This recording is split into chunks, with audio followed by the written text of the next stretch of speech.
This woman is married to a man with a disability. One day, she loses her temper and, even though he is unable to move, throws him in the pool. Cruel, the woman laughs, while the man suffocates under the water. Some time ago, this husband greets his wife. She was tending the garden of their beautiful beach house, and the attentive husband notices that his wife is sweaty and offers her a glass of water. He reveals that he goes to the supermarket to buy meat and drinks so the two can enjoy the weekend at the pool, and the wife is anxious to enjoy the sunny day with her husband. A serious accident happened shortly after the man left the house, however. Desperate in the hospital, the wife asks the doctor if her husband was okay, but the doctor reveals that she has no good news. She reveals that that man, until recently healthy, could become quadriplegic. The wife despairs, not believing what is happening, and then she asks if there is no chance of recovery. The doctor says that there is no surgery for his situation, and that only physiotherapy can help him, but only over the years. The woman seems hopeless, but the doctor tries to calm her down, saying that with physiotherapy her husband will be able to walk again. The wife tries to be positive and seems to believe in this possibility, so she calms down, thanks the doctor and leaves the hospital. Weeks later, now with her husband at home, the woman complains about the condition he is in, saying that he ended her life. The man, however, cannot even defend himself, as he has lost the ability to speak. She asks if he is thirsty. But she starts to fill a cup with coffee, and, without any care, makes her husband swallow the coffee, and then immediately throws the hot drink in his face, proving to be very cruel.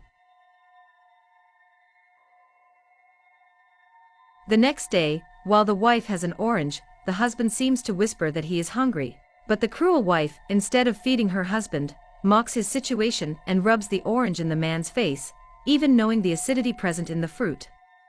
In an aggressive tone of voice, she calls her husband useless and helpless, insinuating that he got that way through his own fault. He whispers for help, but she replies that he ended her life. The husband, aware of the humiliation he is being subjected to, tries to say that he would like to get up from his chair, but the cruel wife starts to laugh at the poor man's situation. In addition to not feeding him food, she does not feed her husband's hopes, stating that he will be a quadriplegic forever. And cynical and ironic, she asks what else her husband would like to do. And he once again whispers for help, looking distressed at being in these conditions. But the woman acts maliciously and once again rubs the orange in her husband's face, and then begins to laugh, showing signs of sadism. The next day she follows one of the doctor's recommendations, which is always to make him sunbathe a little, but even that she does without goodwill and yells at her invalid husband. Always aggressively, she starts to apply some sunscreen on her husband's face. The man starts to scream, and she once again laughs at the humiliation suffered by that man. But when she was preparing some more evil against him, someone knocked on the gate of the house, and she immediately changed her tone. She then stops beating her husband and goes to the gate of the house to find out who it is. When she opens it, a young man greets her, who reveals that he is there to take care of her handicapped husband. Very smiling and friendly, she asks who he is, and the man reveals that he is a friend of the man, and that he decided to visit him after learning about the accident. The woman looks like a different person, now with a sweet and calm voice, and says she will take her husband's friend to where the man is. On the way to the pool, the woman starts flirting with her husband's friend and says she's never seen him. He reveals that they worked together a few years ago, and the woman wastes no time, and says she found him very charming and handsome. The boy is a little embarrassed. The woman, then, much nicer than she really is, makes him feel free to get close to his old friend, named Luther. He comes to the man's side and greets him. Even whispering, the woman's husband manages to respond and regrets being in this situation and asks his friend for help. Afraid that the husband will reveal what is actually happening, the wife interrupts him and says that after the accident he started to delirious and talk nonsense. He believes in his friend's cruel wife and says goodbye to Luther, who begs his friend to stay and help him. But before leaving, the woman grabs her husband's friend by the arm and asks him to stay a little longer. He says he would like to, but the friend needs to rest. Without any shame, she says that, unlike her husband, she is very healthy. The friend is confused, but seems to like what she is proposing. The woman starts to flirt even more, now touching her husband's friend's body, and starts praising his appearance. And without worrying about her handicapped husband, she invites him to spend the afternoon at the pool with her. The man replies that he likes the idea, but asks if his friend was in agreement with it. She then says that they can fix it, and the man also shows no shame and starts kissing the woman. The man sees everything, but is unable to do anything to stop those two, so he starts screaming to show all his dissatisfaction and anger. The wife is angry with her husband and, even though he is unable to get around, throws him in the pool. Cruel, the woman laughs, while the man suffocates under the water. The friend is shocked by the woman's cruelty and asks how she is able to act like that. He jumps into the pool to try to stop something worse from happening. On another day, the woman is on the couch kissing the man, while the husband is next to her, watching everything. He whispers asking the two to stop it, but they laugh at the man, and she, never tired of being cruel, calls her husband useless. He whispers once more and calls them traitors. But the two don't care anymore, and the wife says she'll go to the bathroom and be right back. When she leaves, the man's supposed friend says he is there to help. After all, he is no longer able to satisfy his own woman. Without any need, she throws the garbage on the man's head and tells him to stop spoiling her fun time. Then the two go back to kissing passionately, as if her husband wasn't right next to them. Suddenly, the woman's cell phone rings and she promptly answers the call. On the other side is a woman named Aline. Aline's parents are interested in buying the house of the cruel woman named Sheila. Aline asks what time she could come to the house to get to know the property better. And Sheila says she can meet them that very day. The two agree to meet a few hours later, and Sheila, appearing to be very happy with the opportunity, hangs up. After ending the phone conversation, her husband's friend asks if she is sure about selling the house. She confirms and says that they will be rich and can finally live together happily. Later, the woman goes to a square near the house. She is complaining that her husband is a lot of work and that he gives her a lot of expenses. Crueler than ever, she says she will teach him how to sell chocolate on the street. So she takes the chocolate and hints how that invalid man will have to sell. And the poor man starts repeating the word chocolate, scared of what his wife might do. Before leaving him alone in the square, the woman yells at him and demands that he sell everything, because according to her this is the least that can be done after she spends thousands of dollars on him. A week later, she returns to that square and says that now the man will sell the chocolates to support himself. She reveals that she doesn't want the man anymore, and that she is tired of living with him. He tries to ask her not to leave him, but she leaves without even looking back. Minutes later, a young woman appears in the square selling award-winning pamphlets. She approaches the man and asks if he is all right. He then uses all the strength he has to ask for help.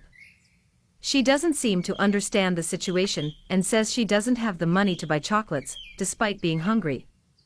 Even in a humiliating situation, he is kind to that young woman and offers her one of the chocolates.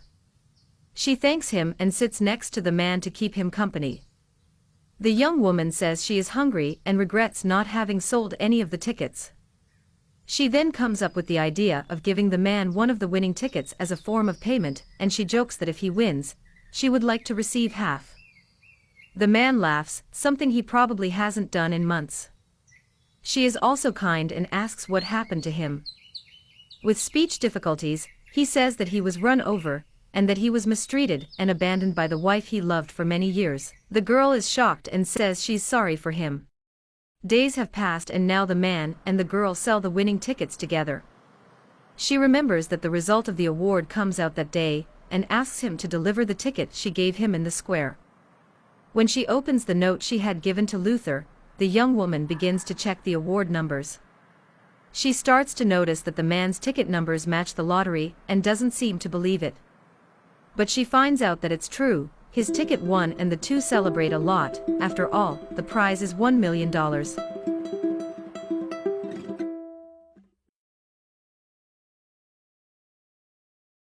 Weeks later, Luther's cruel ex-wife is in a job interview. The secretary asks which position she would be applying for, and, with a little shame, she says she accepts a job consistent with her level. The secretary doesn't quite understand what she means and asks to look at the resume of that arrogant and cruel woman. The secretary then analyzes the resume and realizes that that woman had never worked anywhere. And she then recalls that until recently she had a luxurious life and says that now she needs to work. The secretary says that for her resume, the only vacancies available would be for receptionist and cleaning lady. Even though she has nothing else, she insists on being arrogant and, with disgust, states that she will accept the receptionist position. The secretary notices the arrogance and says that receptionist is a decent job, and that she should be proud. And then she says that as it is a vacancy that was in need of someone, the woman is hired, and it is set for her to start working the next day. At the company's door, the secretary welcomes the new employee, and says that it will be a pleasure to have her as a co-worker. When suddenly a luxury car arrives at the company and the secretary claims to be the boss. But the woman had no idea that Luther was in that car, now 100% recovered and a successful businessman. As he is about to enter the company he owns, Luther spots his ex-wife Sheila. She greets him happily, but he asks what she is doing at his company. Sheila says she is happy and surprised by her ex-husband and asks how he managed to walk again. And then he says that it was through physical therapy, but that it wouldn't be possible without a specific person. And then that young woman who helped him appears and Sheila asks who she is. Before Luther answers, the young woman interrupts him and reveals her name is Julia, and tells that she is Luther's new wife. And she asks if Sheila is the ex-wife that Luther has talked so much about. And she reveals that she knows that Sheila abandoned Luther when he needed it most, and the man replies that life is full of surprises. Luther's current wife recalls the wedding vows, saying that a wife must stand by her husband in health and in sickness, and that Sheila abandoned her husband when he was ill, and wants to get back together now that he is well. Julia looks at that hypocritical woman and suggests that she look to the two of them as role models. Embarrassed, Sheila turns her back to leave, but Luther asks her to wait and asks if she did a job interview at his company. She reveals that the next day she will start working as a receptionist. The ex-husband proves not to be a vindictive person, and says that she will be welcome as a new employee of the company. And the young woman agrees, saying that in life everyone deserves a second chance to redeem themselves. Then they say goodbye and Sheila leaves, thinking her life could be very different.